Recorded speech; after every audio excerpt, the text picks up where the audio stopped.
Coba sebutin sila keempat Pancasila. Lupa bang. Lupa ya. Coba sebutin sila keempat Pancasila. Ketuhanan Maha Esa. Sebutin sila keempat Pancasila. Kemanusiaan apa? Sila keempat Pancasila. Kurang apa sih? Sila keempat Pancasila. 3, 2, 1. Enggak apa.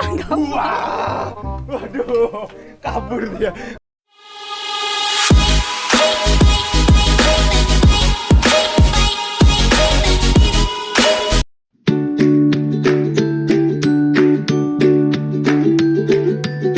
Halo semua.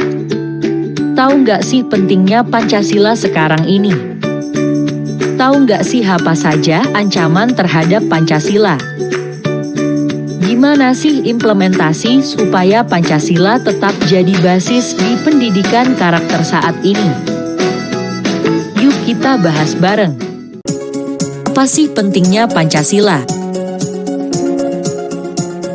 Pancasila sebagai ideologi adalah suatu pemikiran yang berisi nilai-nilai tertentu untuk mencapai suatu tujuan yang ingin dicapai.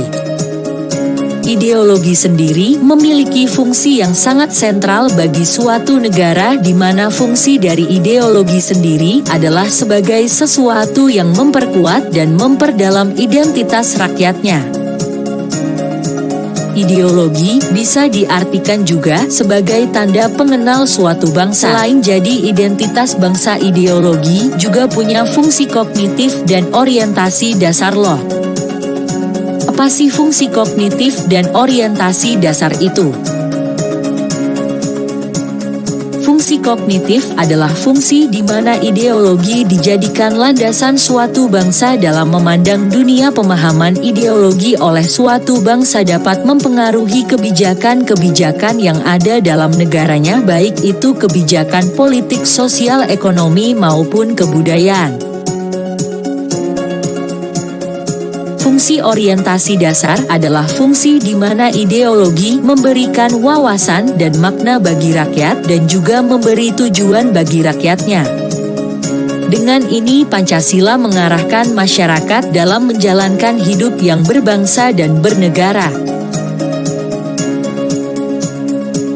Peranan lain dari ideologi yaitu yang pertama adalah menjadi arah atau pedoman bagi bangsa untuk mencapai tujuannya masing-masing. Yang kedua adalah menjadi alat untuk mencegah terjadinya konflik sosial dalam masyarakat. Yang ketiga adalah menjadi alat pemersatu suatu bangsa.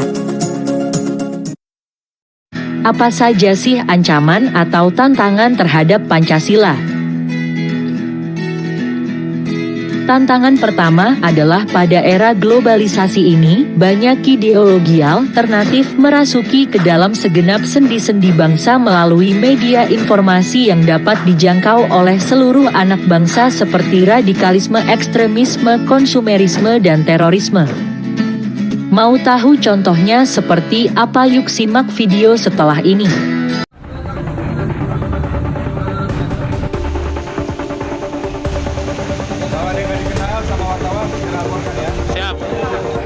Kita semuanya bersatu melawan terorisme.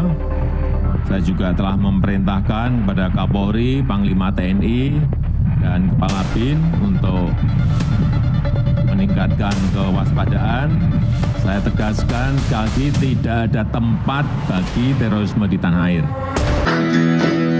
Tantangan selanjutnya adalah eksklusivisme sosial yang terkait derasnya arus globalisasi yang mengarah kepada menguatnya kecenderungan politisasi identitas, gejala polarisasi dan fragmentasi sosial yang berbasis sara.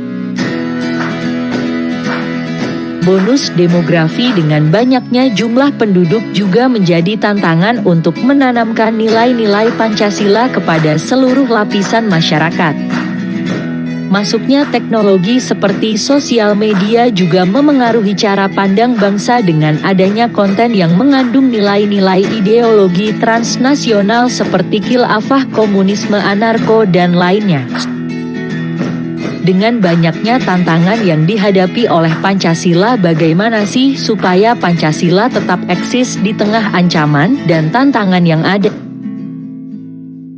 Pertama, Pancasila harus menjadi pandangan hidup seluruh elemen bangsa, terutama generasi muda, sebagai kristalisasi nilai-nilai luhur bangsa Indonesia. Pancasila dapat menjadi bekal pendidikan yang berlandaskan konsep ketuhanan sekaligus juga membentuk kepribadian generasi muda agar sesuai dengan nilai-nilai agama dan susila. Kedua, Pancasila juga harus menjadi ideologi terbuka yang memungkinkan untuk selalu diperbaharui dan dimaknai agar tetap kontekstual dan relevan dengan perubahan tantangan zaman. Bagaimana sih implementasi upaya Pancasila tetap jadi basis di pendidikan karakter saat ini? Yang pertama adalah dengan memanfaatkan kemajuan teknologi yang menarik bagi generasi muda dan masyarakat untuk menyebarkan nilai-nilai Pancasila dan implementasinya. Membumikan nilai-nilai Pancasila melalui pendidikan dan atau pembelajaran berkesinambungan yang berkelanjutan di semua ini dan wilayah, contohnya adalah pendidikan Pancasila dan pendidikan kewarganegaraan. Menanamkan kepada masyarakat bahwa Pancasila adalah ideologi toleransi, Pancasila ideologi pluralisme, dan Pancasila ideologi multikulturalisme.